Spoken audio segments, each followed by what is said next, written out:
Hi, I'm Beth Laychak from the Canada-France-Hawaii Telescope. Today I'm outside to talk a little bit about the difference between asteroids, meteors, and meteorites. This is a pretty common question that I get asked a lot from students, most recently my nephew, and his question was, what's the difference between the three? So we'll start with an asteroid. An asteroid is a rock in space. Any rock in space is an asteroid. Now this asteroid orbits around the sun, just like the Earth does. Asteroids can be little, they can be big, and one of the things that the Canada-France-Hawaii Telescope does is look for asteroids with astronomers from the University of Hawaii. They're trying to see if they can identify asteroids that could potentially hit the Earth. Now let's say that asteroid is going to hit the Earth. It's coming in from through the Earth's atmosphere. It's now no longer an asteroid. It's known as a meteor or a shooting star. As this rock comes in, it's going to get superheated by the speed and friction of the Earth's atmosphere, and it's going to start to glow. And that's when we see with a shooting star. Now eventually, that asteroid, that shooting star, that meteor, now that it's in the Earth's air, is going to hit the ground. Once it impacts the Earth's surface, it's a meteorite, a space rock sitting on the Earth. So an asteroid is a rock in space. A meteor is a rock from space soaring through the Earth's atmosphere. And a meteorite is a space rock sitting on the ground. Now, the reason that I'm outside is that I have a pretty big container of sand here. You can do this demonstration with sand, you can do it with flour, with a little cocoa powder dusted on top. Lots of different options, whatever you have at home. Now, with your bucket of sand, you can throw rocks into the sand to see what happens, to see cratering.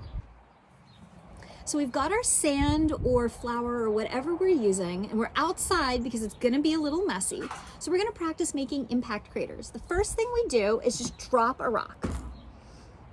The next step is to maybe throw a rock, put a little force behind it and see what happens. Let's try that one more time.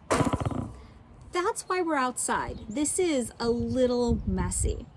Now let's take a look from above to see what happens with those rocks and the craters that they've made.